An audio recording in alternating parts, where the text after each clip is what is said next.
that the NYA designs to allow young and upcoming scientists and academicians in the country to hear how they can successfully navigate their ways up. That is actually the main focus. And of course, one of the main cardinal points or cardinal focus of the Nigerian Young Academy is to mentor the young Nigerian academician. And on that note, we now came up with this program with the hope that we can start mentoring academicians right from their undergraduates. We now start mentoring them gradually so that they become what they can make us proud in future. And on that note, this time we invited, the NYA invites highly experienced professors from diverse fields of studies so that they come and share with us their experiences. They come specifically and also mentor some of us to see how we can also successfully navigate our ways up the academic ladder. That is actually the focus. And I'm sure, like what Dr. Rotimi said, it's also supposed to be an informal program. I used to say that for my fellow students, of course, I say fellow students, I know I'm saying so. For my fellow students, I will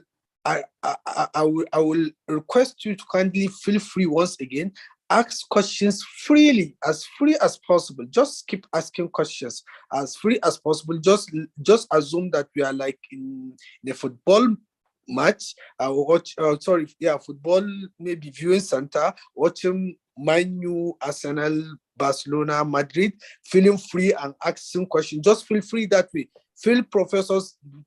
Ask professors all questions that you think they should be asked so that they also clarify. Of course, I'm sure we are going to do it with all sense of decorum, but they are there to respond to all our queries, our comments, so that we see how they navigate part of mentorship, and we also hear why they do what they do.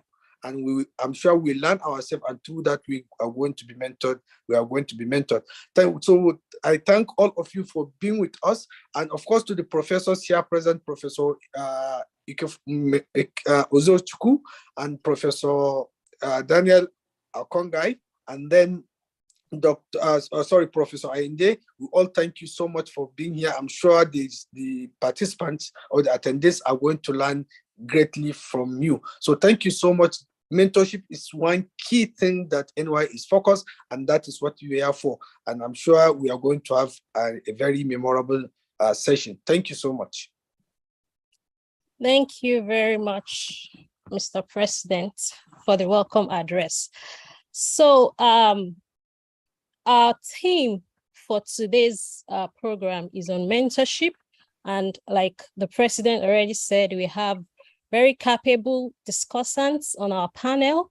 At this time, I would like to read their citations. So I will read all the citations at once, and then so we can go on into the discussion. Our first discussant on the panel is Professor Ikemefuna Uzochukwu. He is a pharmacist, public analyst, supply chain analyst, and professor of medicinal chemistry and drug design. He's a former dean, Faculty of the Pharmaceutical Sciences at Nnamdi Azikiwe University, and is also the Director of Research and Innovations at the Nnamdi Azikiwe University, Awka, in Nigeria. He has published over 555 journal articles, academic papers, book chapters, and monographs, and he has presented over 60 conference papers. His current research focuses on finding new treatment options for Lassa fever virus infection via drug repurposing. Professor Uzochukwu has received numerous national and international awards and grants. He's a fellow of the Nigerian Young Academy and Nigeria Academy of Pharmacy. He's married to Professor Chinwe, and they have 4 children. Our second discussant on the panel is Professor Opeyemi Ainde. She's a professor of agricultural economics at the University of Ilorin, Nigeria, and a senior research associate fellow of the South African Research Initiative, Tshwane University of Technology, South Africa. She's an alumni of the Fulbright Visiting Research Program to Ohio State University, Columbus, Ohio, United States of America. Our research focuses on the economics of innovation in agricultural productivity and exploring themes such as agricultural producers' behavior to risk, especially climate risk, agricultural management strategies, effect of climate change on agricultural production, and gender issues. She's a member of several professional bodies such as Nigeria Agricultural Society, African Association of Agricultural Economics, and International Association of Agricultural Economics. She has supervised over 100 undergraduate students, 30 masters, and 8 doctoral students in Nigeria, South Africa, and Rwanda. She has over 100 publications with over 1,000 citations in several reputable national and international journals. She is determined to build capacity of young professionals, entrepreneurs, policymakers, and also to serve humanity at local, national, and international levels, especially women and youth. You're welcome, ma. Our third discussant on the panel is Professor Daniel Okongai, who is an applied mathematician with specialization in mathematical modeling. He graduated with a first-class degree in industrial mathematics from University of Benin. He obtained his master's degree in mathematical modeling and scientific computing from University of Oxford, United Kingdom, as a Commonwealth scholar. He also obtained his PhD in mathematics from the University of Benin. He has published a book on mathematical modeling and has over 60 published articles on different modeling subjects in several reputable national and international journals. He has over 15 years experience in modeling and has supervised 13 PhD, 1 MPhil, and over 10 MSc projects on different mathematical modeling topics. Professor Okongai has received several awards and recognitions, including the Shell Petroleum Development Company Scholar, Commonwealth Scholarship. He is also a recipient of the NUC Nigerian University Doctoral Thesis Award for the best PhD thesis in physical sciences within the Nigerian university system in the year 2008. He's also the recipient of the Professor Aderemi Kuku National Young Scientist Prize for Mathematical Sciences in the year 2016. You're welcome, sir.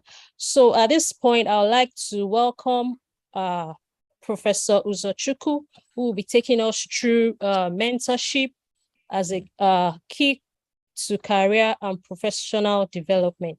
You're welcome, sir.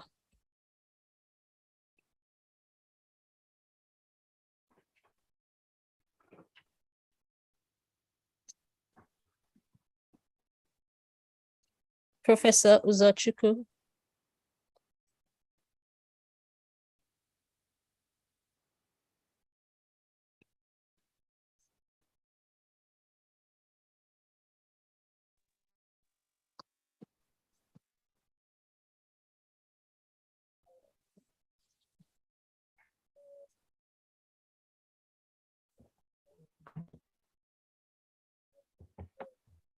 Hello, Professor Uzochukwu.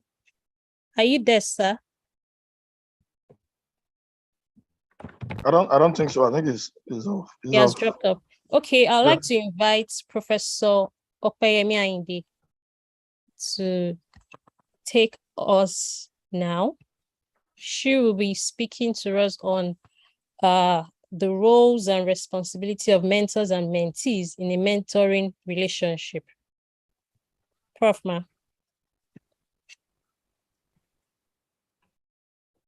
Thank you. You're welcome, ma'am.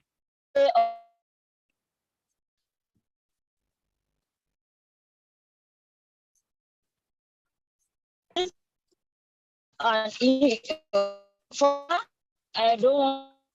want us to be practical, and then I want our young coming to be I want to start first by trying to say what is mentorship. Just for the role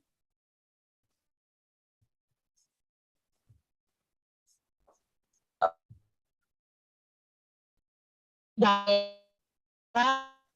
the personal professional development of an individual. This is the thing Harvard University.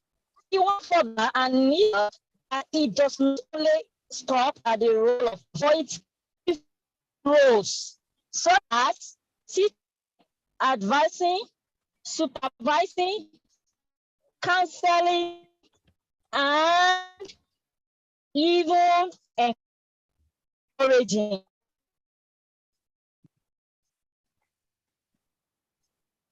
Let me stop to be able to bring us the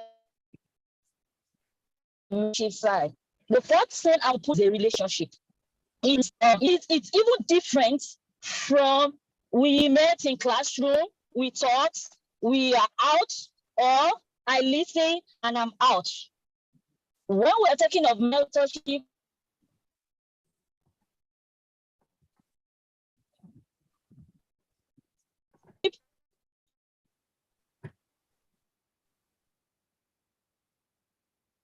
it is relation. I don't know if it's just me, but you seem to be breaking a lot, Ma. I don't know what's. I was looking at. Hello, are you? Yes, Hello? I hear you, but sometimes you're breaking a lot. It's network.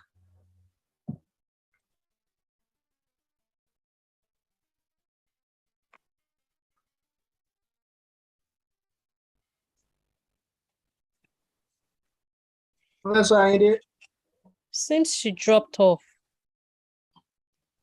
the network is so bad. Wow. I think Professor Uzochukwu is back. Okay, can you hear me clearly whether I can start? Yes. Is my okay. So if mine is clear, I don't know if I could just Yes, I can hear you clearly. all right. Are you giving me the permission? Yes. Okay. All right. So you say meet your professor. So this is his face. So I'm trying my best to not to use my video so that the network here is not too good. So the title given to me to discuss on is supposed to build on what the first two panelists are supposed to talk about, because I'm supposed to be talking about ethics and conflict management in mentoring relationship. I want to believe we are all hearing me. Yes, loud and clear. All right, excellent. All right, so ethics and conflict management, that's what I'm talking about. And I'm going to use my experience as a mentee, especially during my postgraduate days, and now as a mentor to most of my postgraduate students and even my younger colleagues in my department and in other universities in Nigeria, especially when we meet in our conferences. And because I'll be given 8 minutes to talk, I won't really spend too much time, but I'm going to stress more on what I feel are the major issues, major conflicts, and ethical issues that may come up when you are trying to mentor someone or in a mentor-mentee relationship. The first one I want to talk about, again from my experience, is conflicting expectations between the mentor and the mentee. Conflicting expectations, especially on the part of the mentee. I'll give an example. A supervisor and his PhD student. What is the expectation of the PhD student in that process of his getting the PhD. We're always having this challenge. Some PhD students just believe that the supervisor should provide everything. In mathematics, for example, I have a disease I need to model. And I tell my student, let's address this question that is a problem in epidemiology.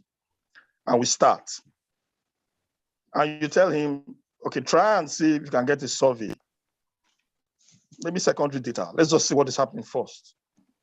And then after that, we think about the question we want to address. Then we think about formulating an appropriate model for it, adjust the model if necessary, and so on. And the problem I always have with a few, not the majority, a few, is in every step of the way, in every step of these different steps I've mentioned, some of them will want you as a supervisor, as a mentor, to always be in the front. Now, that is a challenge, because if you are going to get the PhD is yours. It's not the mentor's degree. It's your own degree. The challenges you start having is when you now have a wrong expectation as to what his role is as a supervisor. And that is the problem most of us have with our students. You tell the student, okay, you do this. You say, oh, so I've tried my best and I can't do it. And some of us now, just trying to be nice, you assist the student. You get to the next stage.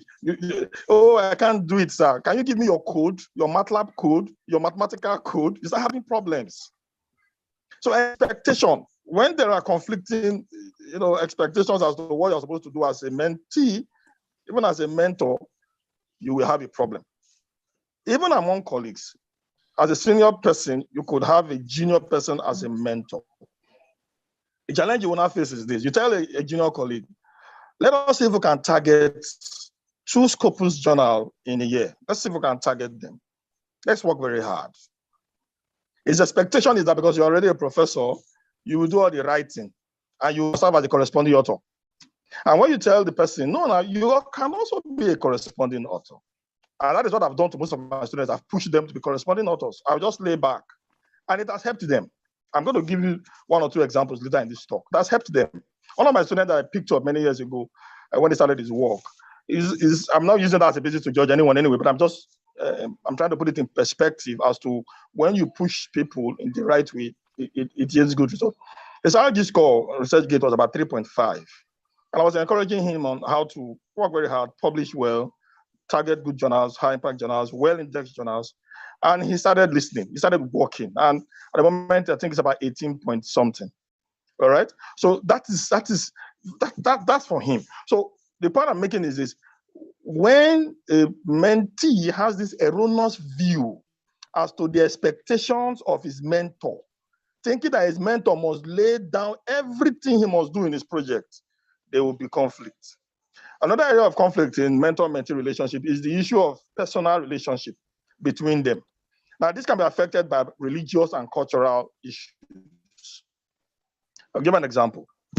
If, for example, I'm going to mentor someone who is not of my religious faith, and his own religious faith allow him engage in certain activities that will encroach into our time, obviously, reasonability will have to come in, and I say, okay, let us change the way we meet. Let's change the times we meet. Or I may be a mentor who likes having more of informal discussions than formal discussions in my office. And I do that a lot with my students. For example, I take them to the zoo. We go to the zoo in Benin City here to do some serious work, and they enjoy it. Sometimes we go to NIFO, that's a research oil palm research center in Benin. And then, but some will say, okay, sir, if we go, I don't like having a bottle of alcohol on our table. Now, if me as a mentor likes it, you don't like it, then we just have to strike a balance about our cultural, religious differences, so that we do not lose focus of the purpose of the mentoring program. Another problem that could affect a challenge or cause conflict could be a non-realization that both the mentor and the mentee are actually benefiting from the mentorship program. There's this wrong idea, and I say with all sense of humility that it's only the mentee that benefits from the mentorship program. It's not true. Even the mentor benefits. For example, for the mentor, it enhances your communication skills. I know of some professors, some of my colleagues who are so shy. They don't know how to talk. Even to their students, they don't even know how to talk. They don't know how to communicate. it's beneficial for the mentor. You learn, you enhance your communication skills, you enhance your teaching skills, your ability to pass information, your ability to guide. And of course, for the mentee, it allows you as a mentee to learn from real-world experience, which the mentor must have had accumulated by experience over time. Another challenge we have, areas of conflict in the mentorship program, is on the issue of dealing with the mentee's inexperience. Again, for those of us in academia, thankfully all of us are in academia, I'm going to use myself as an example. If somebody wants to meet me and say, okay, I want you to be my supervisor. And I say, all right, so what skills do you have? What knowledge base do you already have? And it tells me, I said, all right, I can build on it if you are serious, but if you are not serious, it will be difficult for us. Now we start the project. And you tell this person, please pick up social book, read chapter 5. And when you come to my office, try and summarize it to me. And it tells you, oh, sir, I find it difficult to read very long chapters. I find it difficult to read more than 2 pages a day. There will be problem. There will be problem. Already, the deficiencies in certain skills will cause that conflict. And the supervisor may feel irritated, especially when it doesn't see you pushing yourself. So lack of experience can be a problem in the mentorship program. And of course, misperception of each other's characteristics can also be a problem. A mentor must realize that his mentee cannot and may not and should not necessarily be like him or her. I don't expect those I mentor to be like me in every characteristics. No, that is not the purpose of mentorship. I have my own characteristics. I have my own negative energies. I have what I like. I have what I dislike. I will also want to respect the fact that my mentee also have his own characteristics or our own characteristics and a negative energy. And once we have an understanding of these characteristics, we can build on them and still carry out the projects that we are doing. So these are just a few, because of the time I have, these are just few conflict issues and ethical issues. But what are the solutions? Because it's part of my topic. What are the solutions? One solution I would suggest is this. One, try to be as informal as possible. And it worked for me. When I was in England, when I was doing my master's, my supervisors, in fact, I enjoyed spending time with them because they were really informal. They make me feel at home. I would go to their offices. It was also people looking so officious in a way. You know, and we try to be as informal as possible so that we put the person at ease. We calm them down.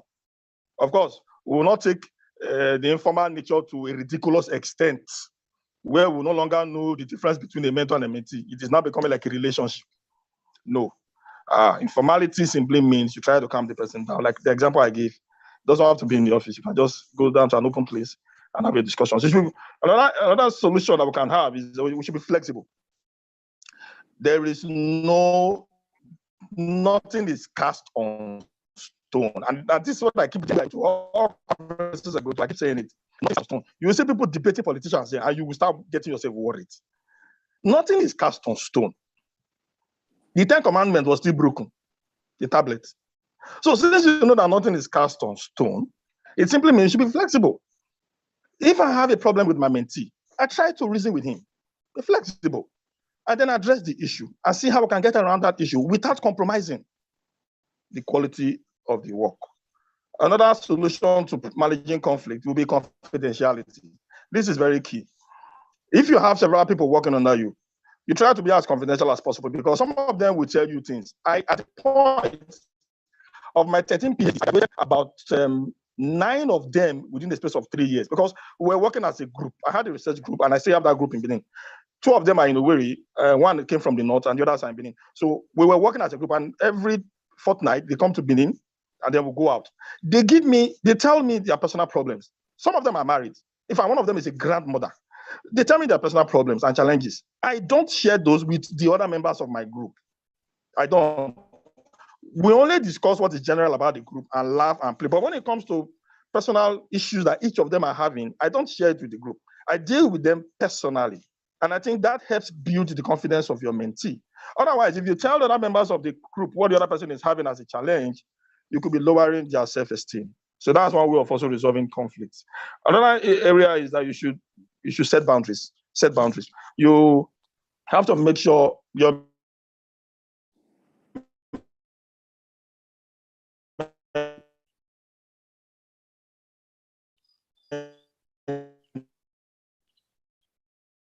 mentees understand the presence of the opposite sex. That's real emotional state comes in. And instead of you mentoring, you are having heartbreaks. Instead of you conducting PhD research, you are having emotional heart.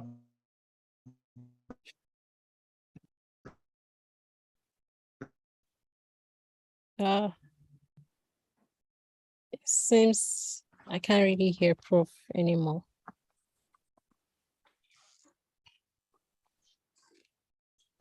Hello, Prof.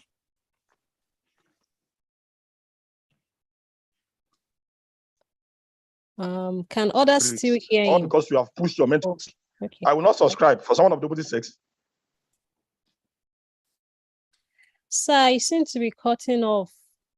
The line is breaking. Thank you so much, Prof. Thank you so much. It seems he has dropped off. So all right, I'm back now. I'm back now. Sir, round up, sir. Yes, I've been rounding up. Yes, thank you. So then the last one I wanted to talk about is that we should treat our mentees as individuals. Just respect them and treat them as individuals. So 8 minutes is really short, but I think I've made some very crucial points here. We can serve as good mentors if we are flexible, if we are reasonable, and if we are loving.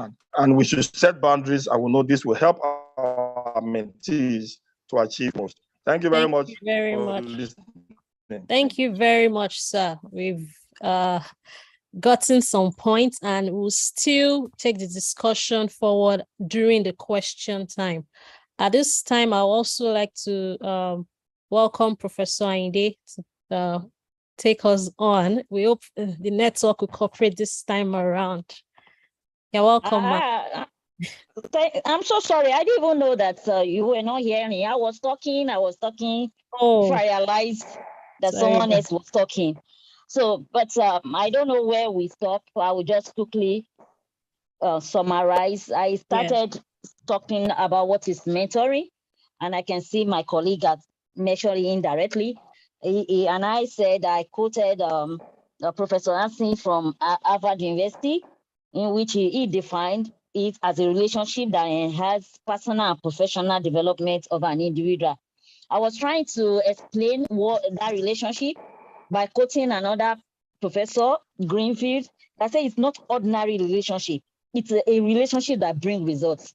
It's a relationship that has a gratitude out of it. Something comes out of it.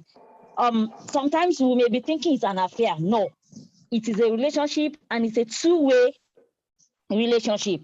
And I want to leave my definition to quickly measure the role. I would start with the role from the mentor. The mentor must first and foremost know that this relationship is there to make a difference. It's not a matter that because I'm a lecturer, no, or because I'm your supervisor. When we are talking of mentorship, you must know from the beginning, I am here to make difference. And the second thing a mentor must know as this role is to develop leadership. My counterpart was saying that it's not only mentor that gain, it's only mentor to gain. You need to know that in the process, you have to develop your leadership skill. You have to show like a good examples. That some things personally I won't have done, but I will look at it. What will my student do? What will my mentee do? If I'm doing this, what do I expect them? So as a leader, you have to show, develop your leadership skill, and you show a leadership. And lastly, communication skill. My other person has mentioned it, so I don't want to say more, but those are the three things I mentioned under responsibility of a mentor.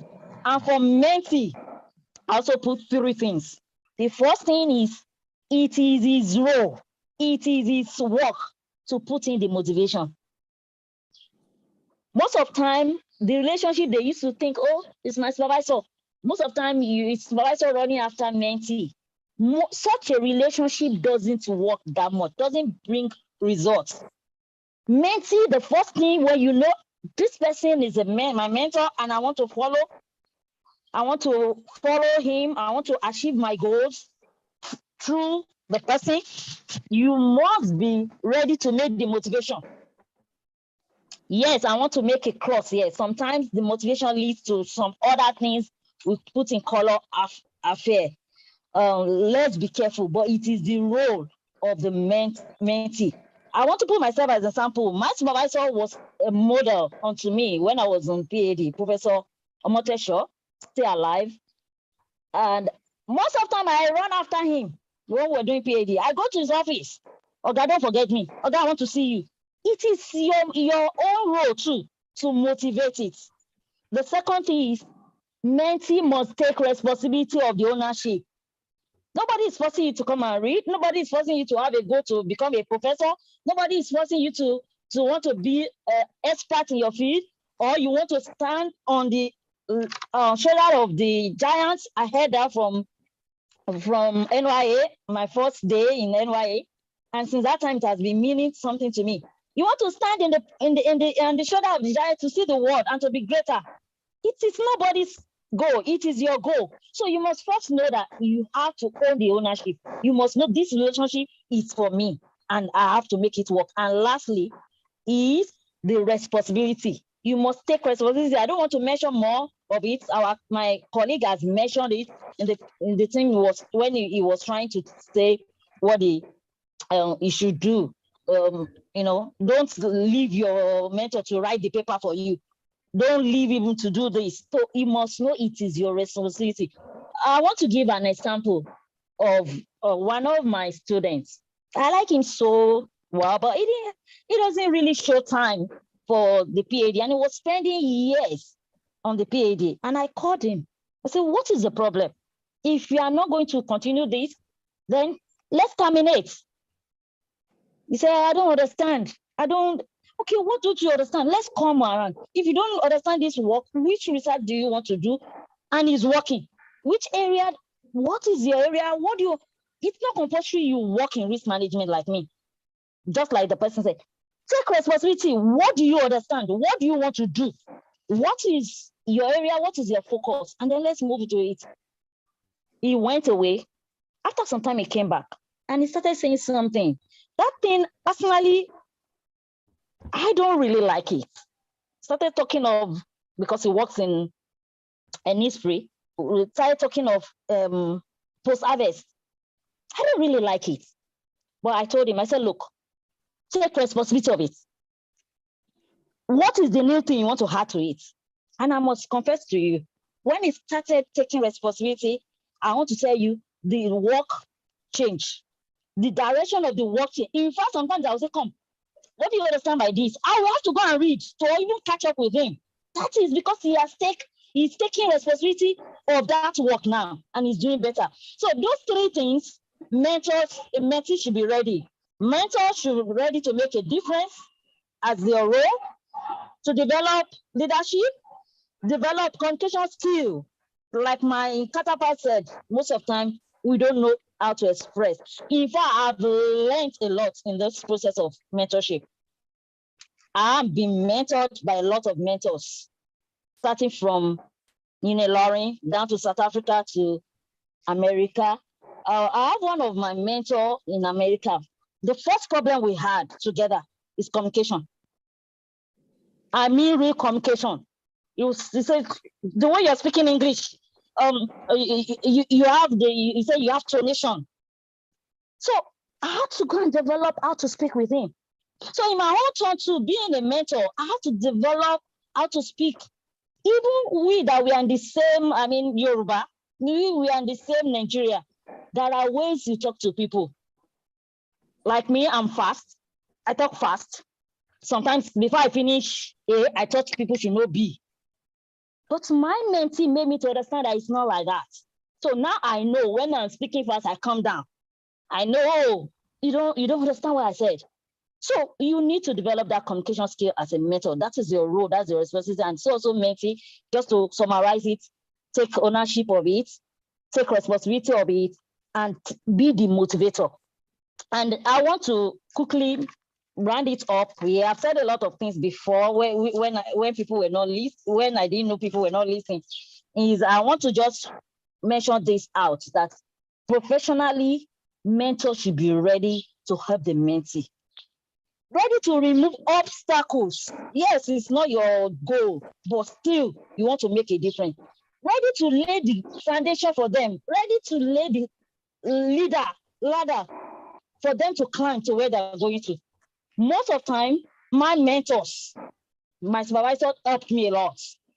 My mentor in terms of grants helped me a lot. In fact, the first grant I got internationally was by one of mentor. He said, write it like this. This is where you will submit to. This is the person that is in charge. He gave me everything I needed to know to get to that place. So mentors should be ready to remove obstacles, ready to help, ready to create paths for them that they may be, your mentee can become champion. Be careful of jealous and envy. I have to caution myself. I'm putting myself into it. One of my mentees, the lady is great now. I like her. But I used to tell myself, no, apart myself. She's going higher and she's going to be more than you. Mentors, be careful of envy. Don't think they can be more than you. They have to be more than you. Be careful. The mentors also should be careful when you see them climbing and say, oh, or they didn't call me. They didn't respect me. Yes, I know you want them to be respected. They should respect you. But if it's not so, please don't take it to heart. You have done your job. You have made a difference. The person is climbing higher and he will continue climbing higher. Leave the rest. It doesn't mean the mentee should be the one to respect you. That is, I'm being careful about professional and personal. I don't want to dwell so much about that. My counterparts has mentioned what is in my mind about the personal. Because we have a relationship, you find out that you will be so close. You know your personal, just like he has mentioned. Mentor should be careful. It should be trustworthy. It should be someone not be confidential, and also the mentee in time of personal should be careful to have a let me call it self-guide, have a limit. Because I said mentee motivated, there's every tendency out of your motivation, you become so personal that it nearly become affair. At that time, caution yourself. I'm being real here. I'm a woman and have male mentors. I'm being real here. That so many times in time, because I try to motivate, oh, I really want to get this out of my relationship, that I was raising some wrong signal. So please and please, especially opposite sex, even though we said it's going to be personal, when you are raising signals, it's not too good to let it go like that. Caution yourself, guide yourself, and I want to tell you, nobody is above falling. Both the mentee and the mentor. I'm not putting that together. It's not only about female. It's not only professor male. No, I'm talking of the two sides. When we are being personal, it's good to be personal, but at the same time, let's know our limits so that we can achieve our goal. I will leave the rest during questions. Thank you. Thank you very much, Ma, for the points raised. Thank you very much. We've been able to pick, I believe so many of us have been able to pick some points here. So at this time, I would like to say that if you have questions, remember to put your questions in the Q&A box. And also there'll be opportunity after the third speaker. You can also raise your hand and also ask questions. So at this time, I would like to invite Professor Ikemefuna Uzochukwu to take us on at this point in discussion. Prof, sir, please unmute. I can see that you're here. Okay, thank you. Thank you, sir. Thank you for inviting me to this webinar. Allow me to share a slide. Okay, I hope my slide is there. It's coming on. We've not seen it yet. Yeah. Okay, you can see it now. I'll quickly go through the slide. He's not yet on slideshow, sir. Not seen it. Yeah, I'll quickly go through the slide, believing that my internet is actually wobbling. So I'm discussing the issue of mentorship as a key. Yeah. My slideshow will actually consume more data and may create, so I didn't want to, okay, let's try. Okay, no problem. So mentorship as a key to career and professional development. And first of all, we need to define what mentoring is. As a process. So it's not an endpoint, it's a process that allows informal. Yeah, it's a process that allows informal transmission of three things: knowledge and social capital, and then psychosocial support from somebody, somebody who is superior in authority or aimed at professional development. So it entails informal commission, and it's usually face-to-face, during a sustained.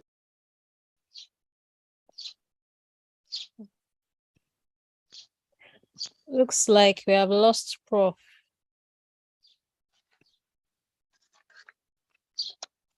Wow. Looks like we have lost him again. So at this time, we can, before he joins us again, we can decide to answer some questions. So if you have a question, you can use the raise your hand reaction. You can raise your hand, and also you can also read out some of the questions.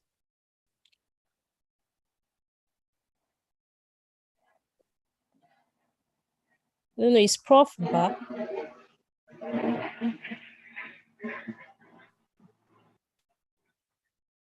I don't think Prof is back.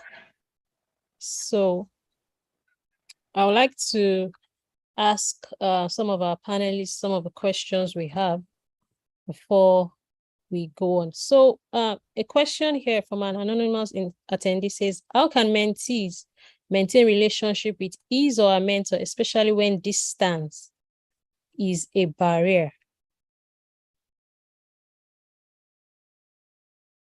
I don't know, Professor Daniel Okonga, do you want to answer that question? Or Professor Ainde, anyone? Okay, I can come in because I have a mentor. I in Nigeria and the mentor at US. Time difference and distance. But just like I said, we just have to make it work. Immediately you decide that this is what you want. The first thing that you make it work for you is be ready to change your time. I mean, sometimes I have to talk to my professor at night when others are sleeping, because that is morning. So then the second thing is, because of the distance, now is a global world, it's a small world now. There is Zoom, there is e-learning, there is internet. Then when I was talking, there was no Zoom in my own time. It was email. My prof will write email, and before he will write an email, 8 o'clock, he want to get the response in an hour, which that time I'm sleeping. So I had to look at my email every time and send back, because it's me that want to gain from him, because he's outside the country. So you should be ready to give the sacrifice. If it's internet, you have to buy data, you have to time change, if you have to be waking up in the midnight, and you break the barrier of distance through the global world. And thank God we have other things to help us now, like Zoom. Thank you very much, Ma. So I have someone raising hand. Okpeyemi, do you want to unmute and ask your question?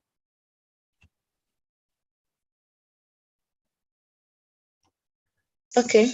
Thank you so much. Thank you so much for the opportunity to ask my question. I really want to thank you for this session. I'm actually calling from Lagos. I got the link through a friend, and I really want to thank Professor Kwayemi Ayinde. Please, my question is this: how do you build a relationship with a mentor? Because especially when the mentor is an opposite sex, you are careful so that the person does not think there's something else. And two, I'm confused because is it every time? Sometimes you might not have questions to ask as regards why you're being mentored. Must it always be related to the work? And if it's not related to work, how often should it be at least a weekly thing, or it doesn't matter? How do I go about it? Thank you very much for the opportunity. I think there are three questions. If I can recall, the Yes, first ma'am. one, how do we build relationship?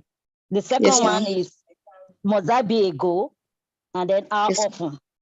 Yes, ma'am. So let me start with the goal. There's no mentorship relationship that should not have a goal. If you don't have a goal, you don't have a mentorship. There must be something you want to achieve from it. In fact, it may not be academic. It's good that it's academic. It may not be professional. I have a mentee in Ghana. All I do with the person, because when I met her academically, and he got to time and said, look, madam, I can't continue academics. I said, don't worry. I will do other things. What is your problem? Maritally. We talk online just to encourage maritally, and I met almost 10 years ago, and I can be proud of that. She's good maritally. She is back in academics and everything. So it's not compulsory, it's academics alone.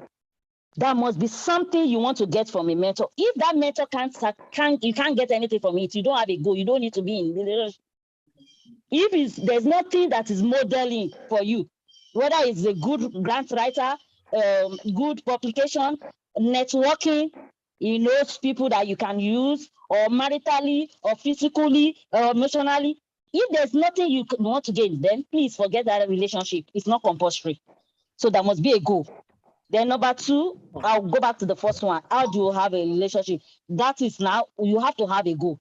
Something must be there that you want to learn from your mentor, that you want to take, and your mentor must be ready to make a difference. So that is the beginning. That's how if there's nothing, yes, unfortunately in our academics, we are being forced to have our professors. This is your supervisor. And then students. It's not right. It's not supposed to be. You should choose the person you want to supervise. You must have the same the same mind, and this person you want to supervise the same thing. That's how it's supposed to be. Unfortunately, it's not like that in most of our university. But if we find ourselves like that, it may be because of the academics. There must be a goal, and then that starts a relationship. How often? If I go by what we write or what we read, they'll tell you 4 times in a year. But I want to tell you, mentorship does not have limits. It depends on your goal. For example, when I was doing my PhD, I see my supervisor almost every day. In fact, when I'm about to sleep around 3 a.m., I will write, okay, I'm about to sleep. Oh. When I'm waking up, I will write, Prof, sir, I'm just waking up, I'll be in the office soon. That is how so close we were, and I had a good supervisor. And when I had a grant mentor outside the country, when there's deadline, so you know, grants, deadlines, you want to get a response to whatever assignment is giving me. He gives me a lot of assignments. I mean, I have mentors that give assignments. I don't have mentors that do it for me. So imagine if the deadline is next week, that means we will be answering mails every week. So it depends on the goal. There's no limit how you can. But I will come to that question you said, especially opposite sex. You just be sincere. Let's be sincere. Let me tell you, I'm saying this, although it's not supposed to be public. Don't crucify me, but I'm being sincere. I once had a mentor, and I liked him, and I had to tell him, I don't think I can work with you. I like you, and I'm a married person. I was sincere, and the guy was like, I said, I'm a mentee, but within a year, I like you. This is not score for. And I told my husband too. And that was the end. That was the end of that mentorship. So sometimes we are not being sincere. Let's be sincere with ourselves. From the beginning, let your yes or no be known. And when you are getting to a level, you find out that, you see, because we see ourselves every time, because there's something you like in your mentor that you are following. We are human being, we are social being. There's every tendency that this thing comes in. So when it comes in, you can quickly caution yourself, withdraw, check yourself, be sincere, and go back to it if you can cope. If you can't cope, leave it. So the story to it is, let's be sincere. Let's talk to ourselves. You see, we the mentors too, we are not that bad. Nobody wants to destroy a child. Nobody. So, and so also the mentee, I don't think it's your aim that you want to destroy your mentor. Unfortunately, most of the story you will now find out that she has been my mentee for long, and she's the one that they use as a trap for me, and I fell down. It's not supposed to be. I don't think that's the game. So let us all be sincere, watch our emotions, don't put wrong signal out. For example, you're a mentee. I'm not against you dressing well, but you're dressing sexually to meet a mentor. Please now, don't kill him. So those are the things I just want us to caution ourselves. Thank you very much, Ma. Thank you for the well-detailed answers. So I want to read one of the questions from the chat box, and I'd like to direct it to Professor Daniel Okongai. The question says, how can a mentee manage relationship with a difficult mentor? Mentor does not like me. He's delaying my progress. Prof, are you there, sir?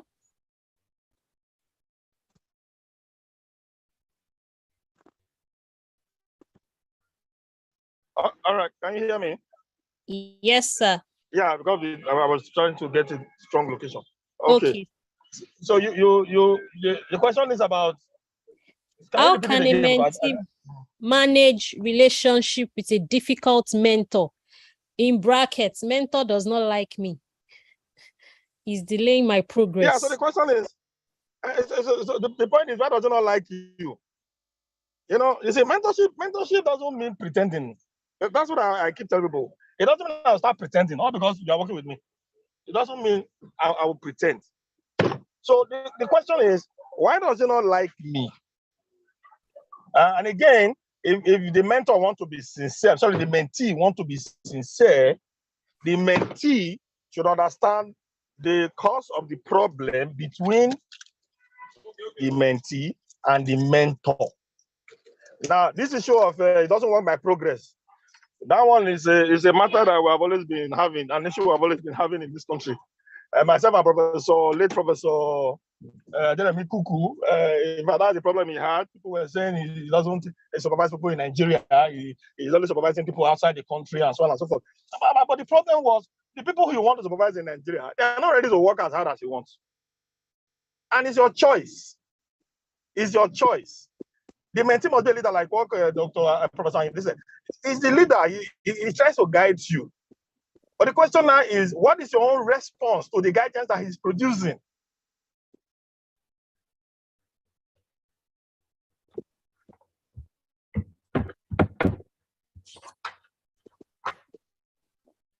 Hello, Prof. Are you still there? We need to ask more. Okay. If that is the case, I won't leave my house. The network is bad. Leave my comfort. Okay. It doesn't make sense.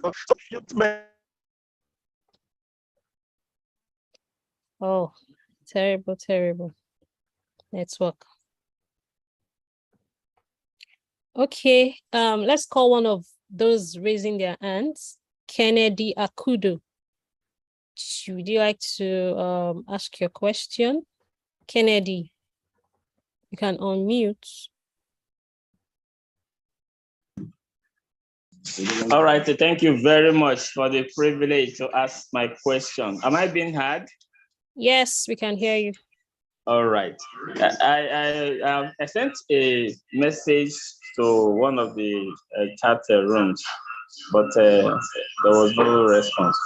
So I need to know how to comment. I need to know how a student in Nigeria, for instance, can have a mentor from another country. Okay. Without the knowledge of the supervisor. Okay, thank you for your Without question. the knowledge? With or without the knowledge of the supervisor.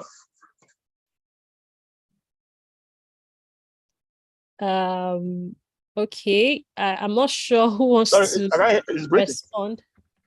Okay, Prof, do you want to respond, Professor Daniel? Let me see if I understood what he's saying. He said, how can you be a mentor to somebody you don't know? No, he said, how can you he wants to have a mentor outside the country. I think that's his question. Yes. But he now added with or without the knowledge of the supervisor. It's not possible now. It is not possible that you won't have a knowledge of somebody and you want to have the person as a mentor. It's not possible. Like what Professor Ayinde said, it doesn't have to be physical. Maybe he's looking at you must physically see or meet the person. It doesn't have to be physical. There are means of meeting, discussing with people nowadays. I mean, electronically, you can discuss with people. I had a friend, what I would call one of my first breakthrough papers was published with my friend, Professor, is a Russian. And you know, funny enough, we till date, and that work was done, I think, in 2006. Until date, Korobenikov, that's his name, yes, Korobenikov. I have not seen him face to face, but I know him. We talk. We talk on phone. We send emails regularly, and then, because of course there was no Zoom then as at then. So not Zoom. So the point is, knowing someone doesn't mean seeing the person, seeing his face. Some of you are listening to me now. You obviously may not have seen my face before. So you mentorship has to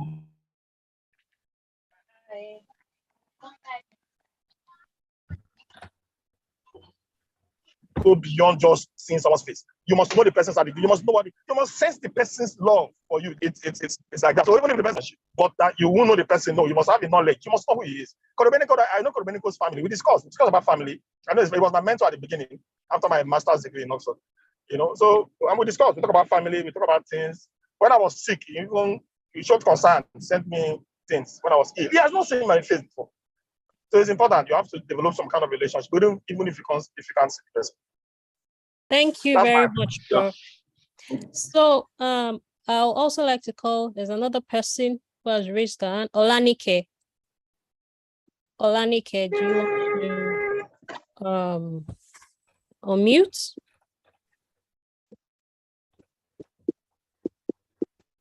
Olanike, are you there?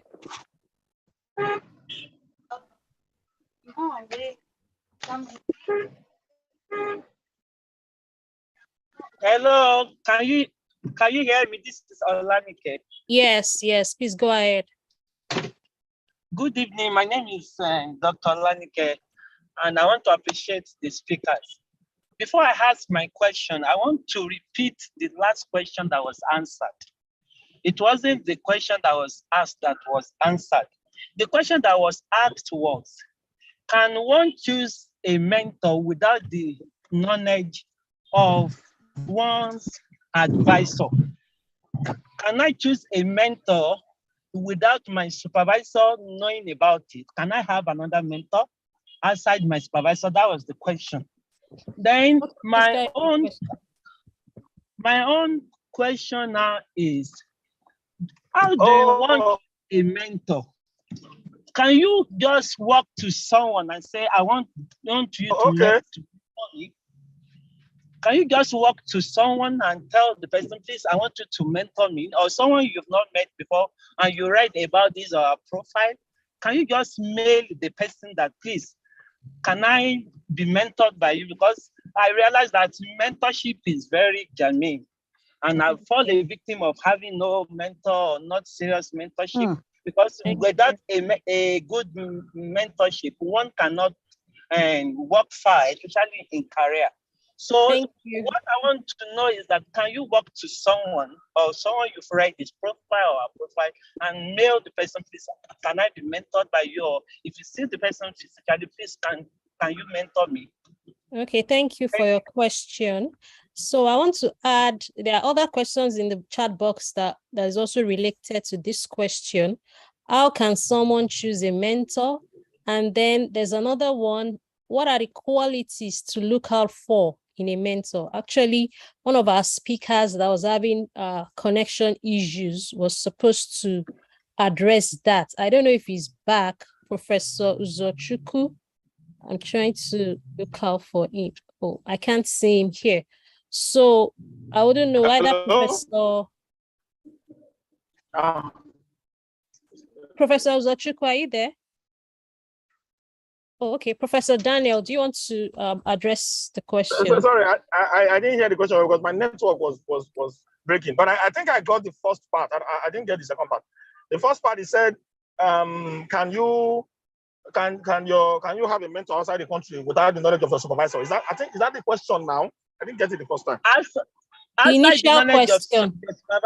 So yeah, without your supervisor knowing, whether Right, it's so within the country or outside. Okay, so that brings us to the question of the difference between mentorship and information seeking. My supervisor is my mentor, but if I want to seek information outside the country, I'm free to do so in the process of me trying to solve my problem. So there's a difference between mentorship and seeking information. You are free. Your students should be free to seek information, ask questions outside. I mean, sir, can you get me this paper? Can you get me this book? Seek information. That's information seeking. That's not mentoring. Mentoring has a goal, just as we have been saying since. There is a specific goal to mentoring, and it takes time. And in the process of mentoring, you will need additional information to solve your problem. It's not everything a professor can give to you. So I'm talking of a particular project now. Now, if there is another project you are doing and you need a mentor outside the country for a separate project, a separate problem, not relating to what you are doing with the person in Nigeria, of course, you can have such person as a mentor. You can. That's why I see it. You can. So let's separate mentorship from information seeking. You are free to seek information. I don't know if what I've said makes sense. Thank you. Yes, it makes sense. So to the other question, Professor Ayinde, do you want to address that? How do you choose a mentor? Can you just walk up to someone and say, I want you to be my mentor? And then what are the qualities to look out for? Thank you. Okay, thank you. I want to add to that last question of maybe you can get another mentor outside the country without you. I just want to say that sometimes your supervisor, just like I said, the way we choose supervisor here may be affecting us. Your supervisor may not really be your mentor. You may just be trying, okay, let me get my PhD and get out.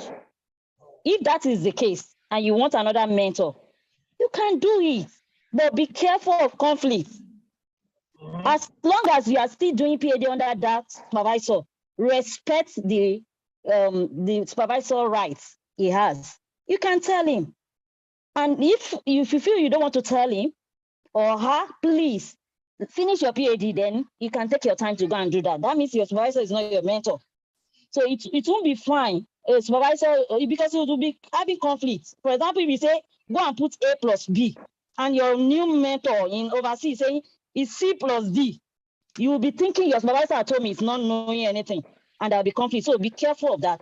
So how do we choose mentor? There's no specific way to choose, but there can be formal, there can be informal. That some are met through a mentorship program that they located us and it works out. Some didn't work out. Some I went to them that please come and like the woman asked, it's possible you can work to that person, especially if you find out you're having the same area of expertise or the same goal, and there's something you want to learn from the person. You can walk up to the person, you can write an email to the person, and if the person is willing, he will accept you. Like I said, it's two-way. if the person is not willing, because it's sacrifice, there'll be time, you will use the person resources. If he's not willing, you can't force the person. So you can do that, but mainly get your goals. Is that something that you're going to learn or take from this person and make yourself available to the person? And if the person is available, you get it. I just quickly want to put this. I saw it online. I said, please, how can we be a good mentor? Sometimes I feel like I'm disturbing my mentor. What do I do about this feeling? Please, real mentor, we know it's a big job. So you are not, let me first tell you, for a real mentorship, you are not disturbing him or her. You are not. In fact, if you are not doing that, you may not get what you want. That's why I said motivation. Time didn't apart me to tell you how to motivate. You are not disturbing him, except if he tells you, you are disturbing me. Therefore, it's no longer a mentorship relationship.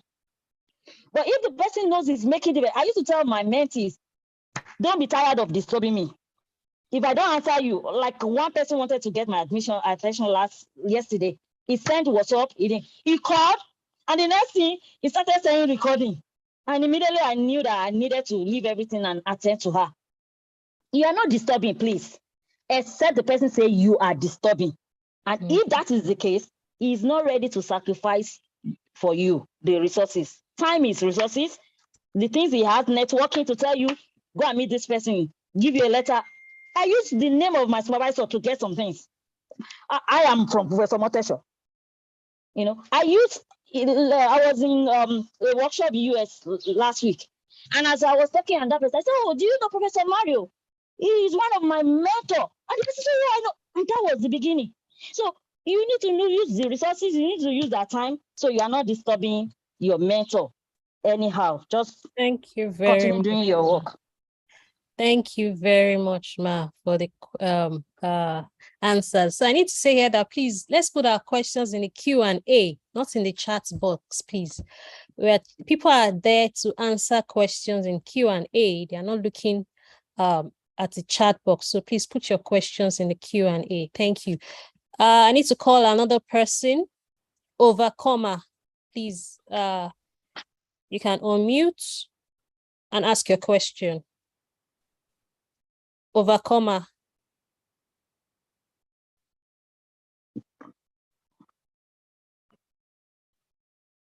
Please unmute. Yes, can you hear me, ma'am? Yes. Please Yes, go ahead. good, thank you all for all you. I'm really enlightened by all the plans stated here. But all my questions have been answered in the Q&A. I have one more just to add up. Can I add it? Yes, please go ahead. Okay. Yes, I have a mentor. He's doing research, and I really like the way he does research. But the thing there is that I feel as if I'm hurting him in the sense that I'm not really progressive in his work. He says he wants to write, but it takes me time to write it because I don't even understand all this English. But it doesn't come down to explaining things to me. I have to read, I have to go and do other extra research, but I don't really get it. I just do it so that I can meet up the time. I don't meet up the time. But truly speaking, I don't really understand this. It's too big for me. I don't just understand all those big grammar I normally use to teach me how to write research works. What level are you? What are you? A master's student, undergrad, or PhD? I'm on a grad, but I think because I know this, so he wants to really meet up or get up to. I want to be a researcher too. I like researching. I like researching. So I want to be a researcher too. Okay. But I don't just come down to my level. Okay. Professor Daniel, please. Are you available to answer his question?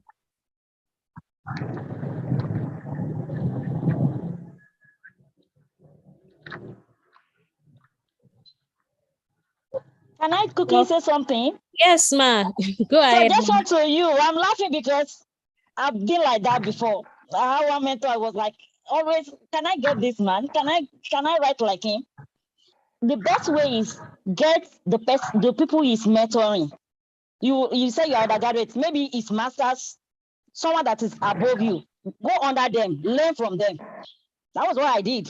I looked for those people he is mentoring that is above me, and I started following. Please, this is what this professor wrote. What do you think I should do?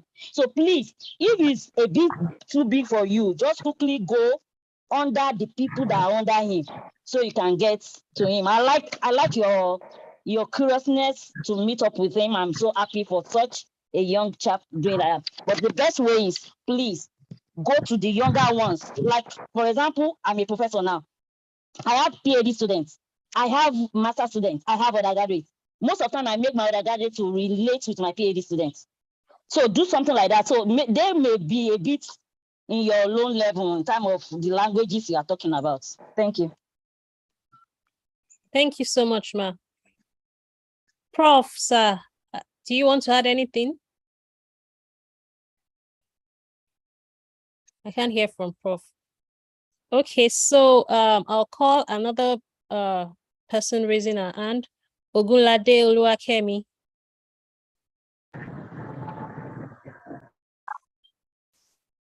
Please go ahead.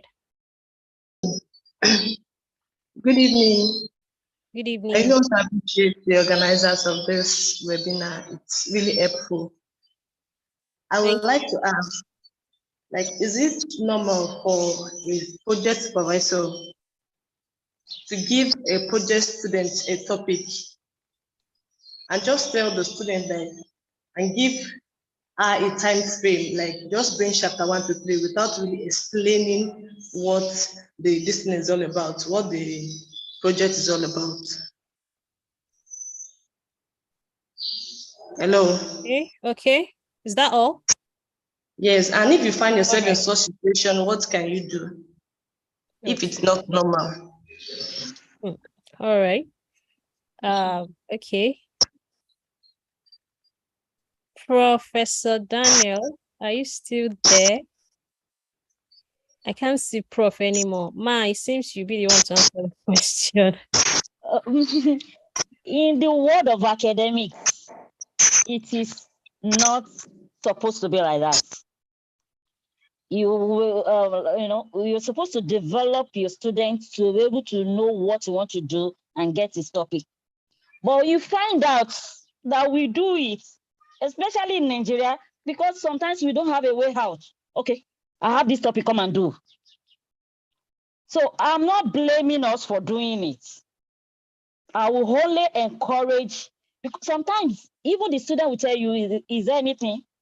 Do you have any topic that can work on?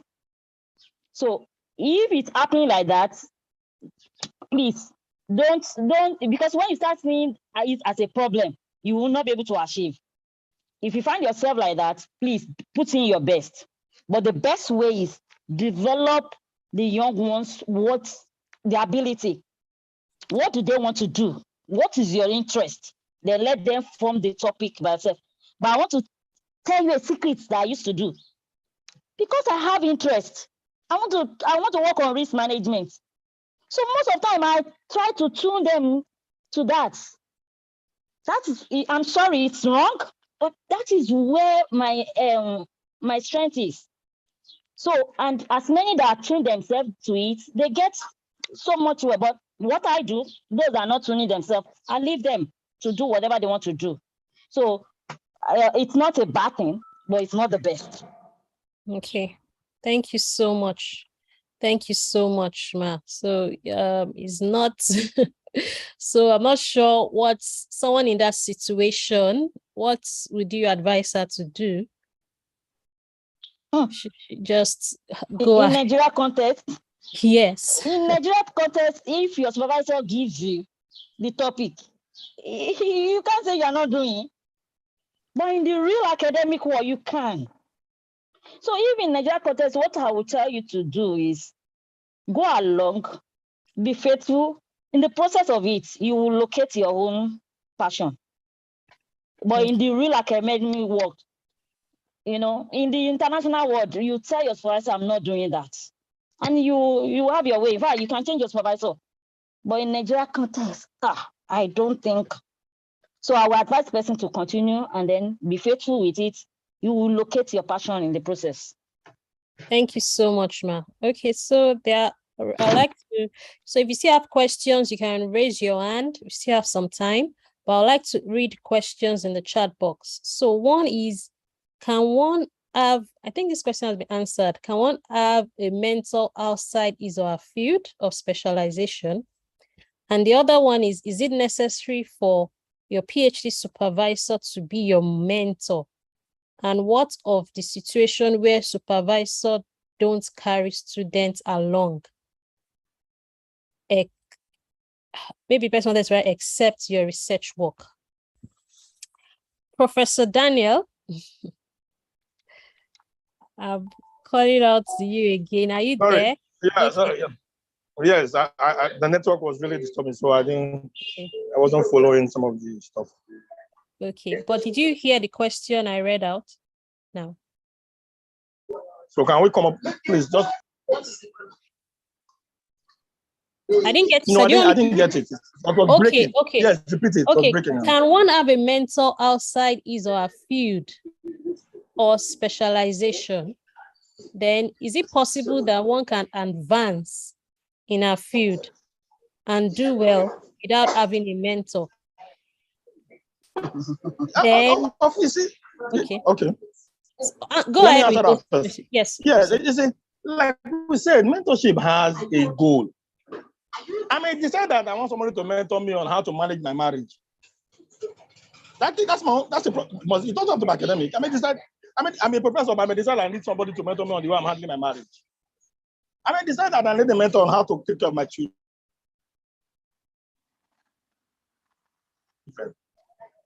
I may decide. Every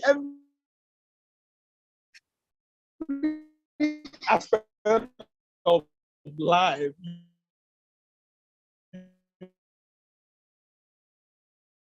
The network. People who will care about you and try to pull you and put you on the right track.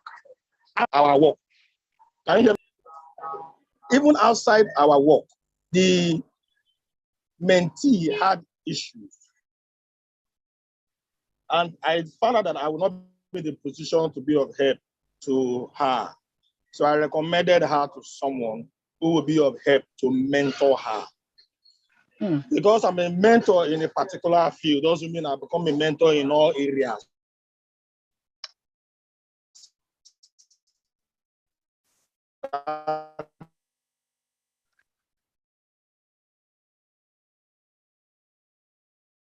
Prof, we are losing you. The network is really bad. We can't hear you clearly. Oh. Depending on what you want to, depending on the issue you're doing. Can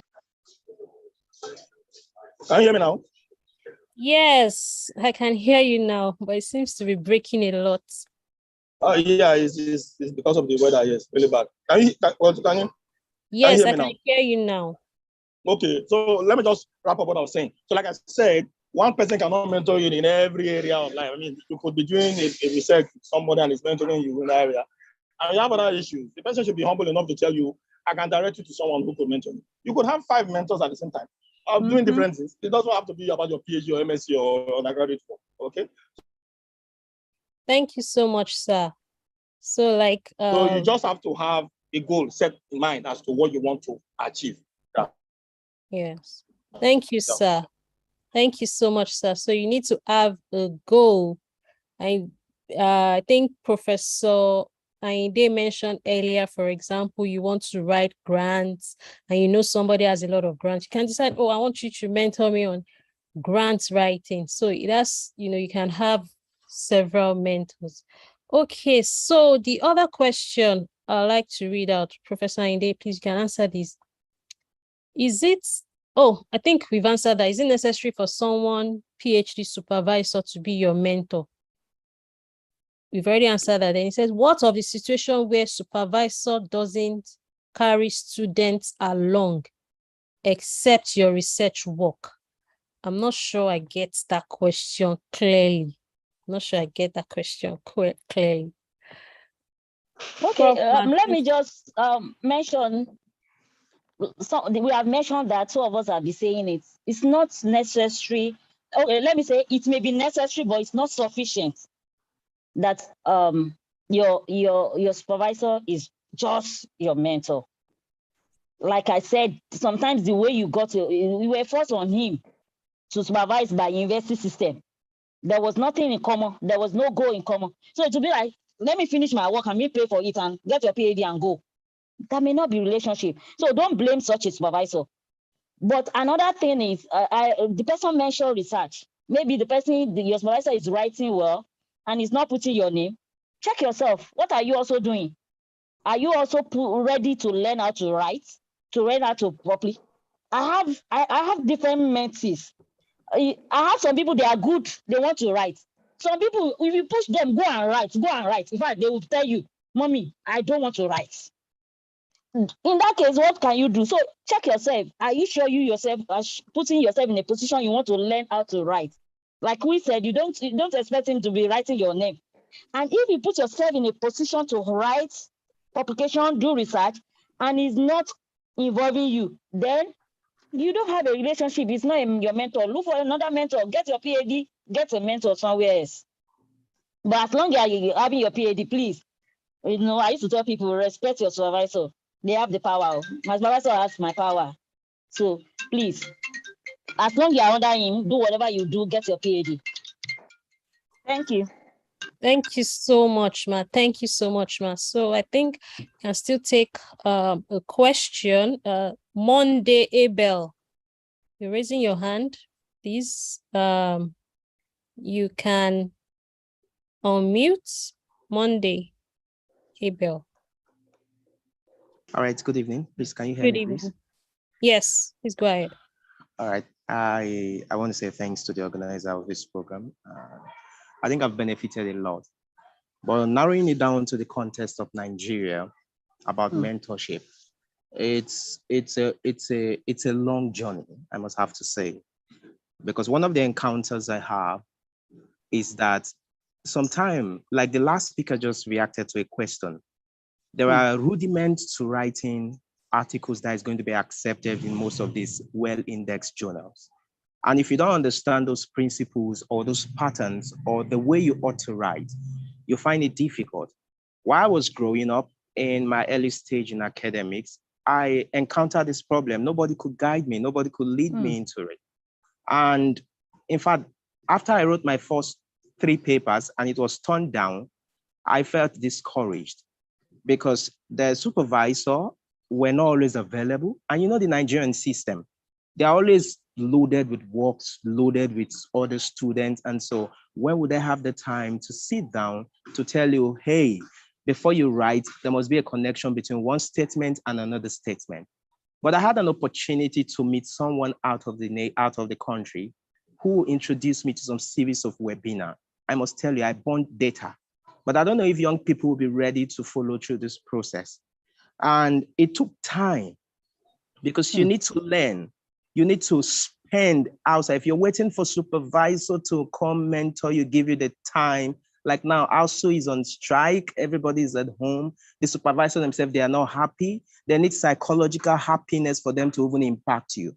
It takes some other people that comfort for them to impact students. And I tell young people most of the time that at this point in time, it is crucial. I got one fellowship of recent. And what is the criteria for it? The criteria is that you must be able to be independent, to have written current paper in a specific journals. In fact, they made it so specific. And if you don't have someone to guide you, then that means it's difficult for you to know how to go about it and how to look for gaps.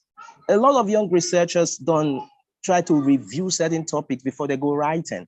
And sometimes they write on a particular topic, not knowing that it is already obsolete. And you send it to a journal, they tell you we are not working on these areas anymore.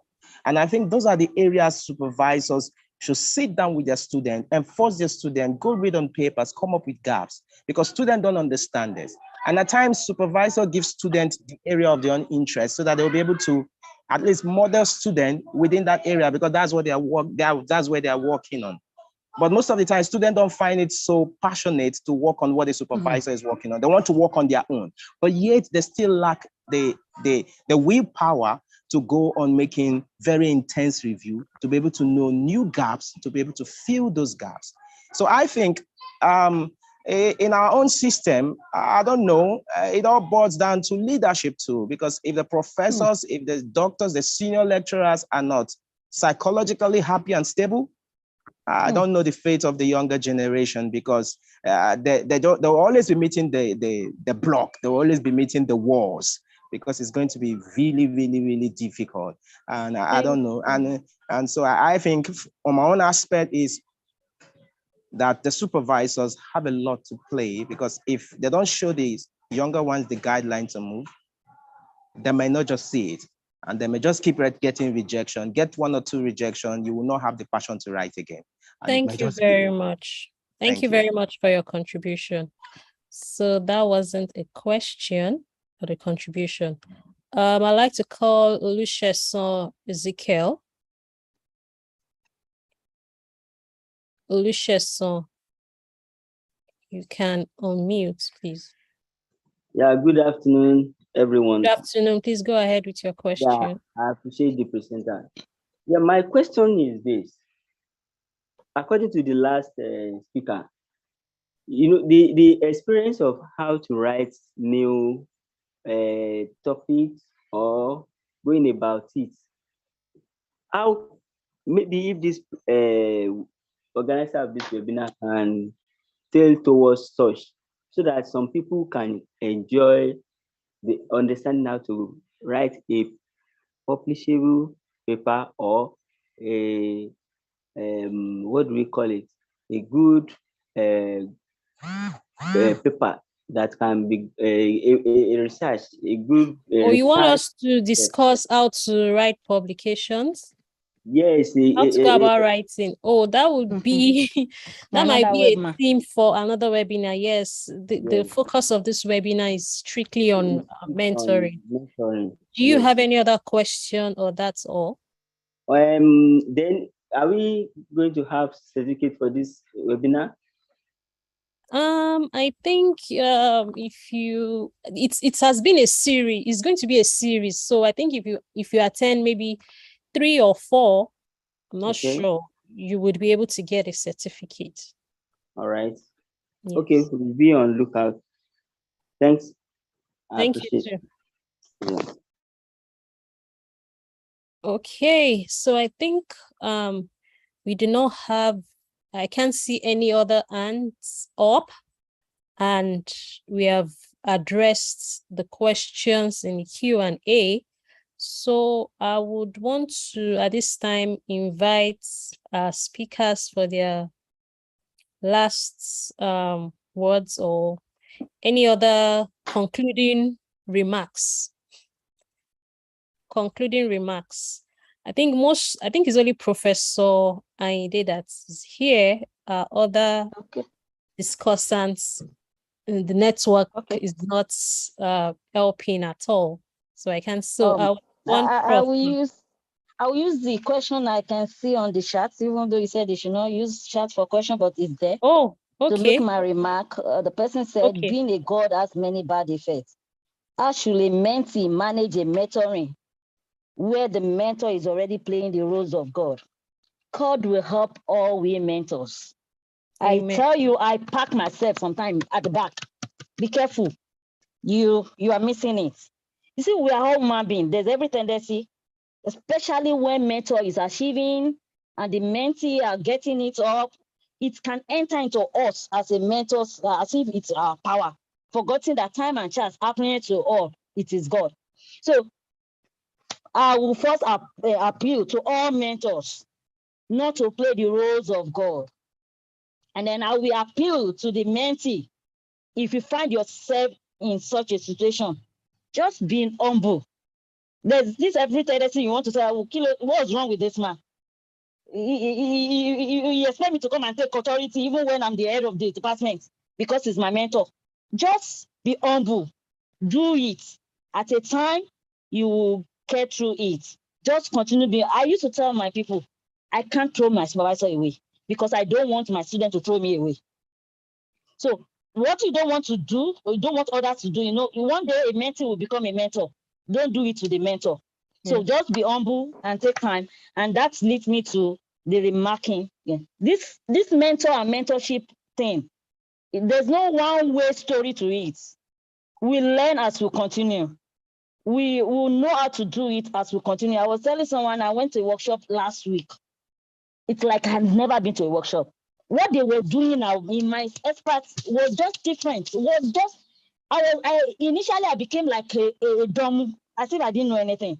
So all I'm trying to say, learning is continuous.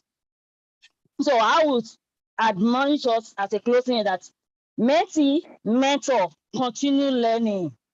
Please, mentor, don't be too full of yourself that you can't learn from your mentee. And mentee, please don't be full of yourself that you know it all. Continue learning. And I believe the results is rewarding. Thank you. Thank you so much, Ma, for staying with us till the end. We have really learned. Thank you, Ma. We really learned a lot from you. Thank you for spending time with us this evening. And I just want to point out a few highlights that I also gained from this webinar or the discussion is that in a mentoring relationship, there should be a goal you want to achieve so that at the end of the day, you're able to say, oh, I've done this. Is the goal to get your PhD, to get your master's? Is it to write a grant? Is it that you want to publish a paper? You know nothing about writing a paper and you said, oh, I want this person to mentor me writing this paper. So you should have a goal. And then we've also learned that mentees should be motivated. Mentees should drive the relationship. And we've also learned that mentors, we should learn to communicate effectively and also create time for our mentees. And concerning conflicts, we should also learn to communicate and address the issues. And if it looks like something that would, be ethical, something ethical issues and things like that, we should learn when to say, oh, I can't go ahead any longer, from the experience of Professor Ayinde. So at this time, before we conclude, I would like to invite the chair of this group, our chair, Dr. Akitayo Ogudajo, to give us his closing remarks. Dr. Sir, please unmute. Okay, sir. Thank you, Dr. Rotimi. Yeah, so far so good. Despite the bad network, we're able to put through. And this discussion is already a success. I want to thank God for the success of this discussion. And I want to thank our panelists, Professor Uzochukwu, Professor Ayinde, and Professor Okunga.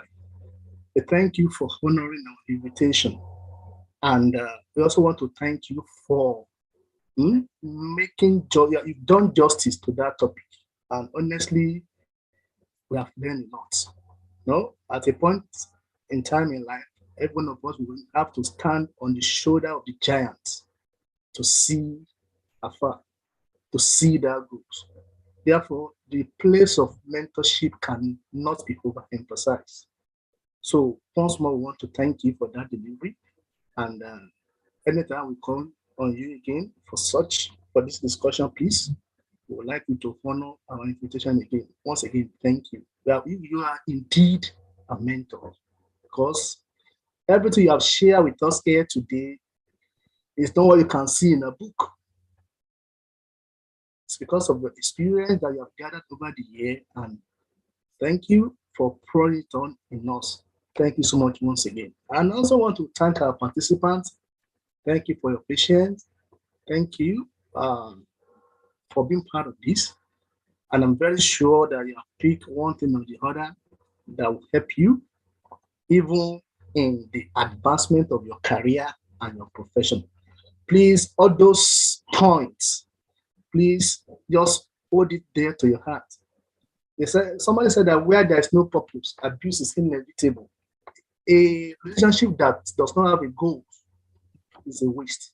So don't just say because this person is just my supervisor for supervision sake, just have a goal. What do I want to benefit from this person? So that at the end of the day, your career will be more developed. Once again, thank you for coming on this program. I also want to thank the people that make this thing happen. That's the TTYP committee, the committee of Dr. Professor. Dr. Rotimi, our moderator, thank you so much. Dr. Chiwoke Ifeanyi, thank you so much. Dr. Aminu, Dr. Odetokun, I appreciate all of you for all those sacrifices, meetings. No, a lot of you spend your time, your energy, even your resources to make this thing happen. Once again, thank you. And I want to appreciate the executive of Nigerian Academy under the leadership of Dr. Hawa Ibrahim, the president. Thank you so much for giving us an enabling platform to have this discussion. Thank you so much. God bless you, sir. God bless you, ma. And as we'll be coming your way, the next edition, I want to say bye for now. Thank you. God bless. All right. Bye, everyone. Thank you so much, everybody. Bye. Thank you Really so much. appreciate. Have a nice day, Prof. Ayinde. Thank you, Dr. Odetokun. Thank you. Thank you. Thank you. Bye. Thank you so much. Bye. Our moderator, Bye. thank you Very much. for Dr. job well Rotimi. done. Dr. Bye. Rotimi, Thank you so much, ma. Dr. That's a Rotimi, good thank you. delivery. I will start. Thank you, ma. God bless you, ma. Really Dr. appreciate Rotimi, you I will start coming. lending NTA newscasters, presenters. And the NTA may have to be consulting me. I think I have a couple of good ones. Thank you so much for everything. Thank you, sir. Bye. Bye-bye. Yeah, bye. Thank you. Thank you. Thank you. Yeah. Thank you. Well done, Dr. Kemi Rotimi. You know, I told you Yeah. can do it then. You did wonderfully Thank you, well. sir. Thank you. That's a good one.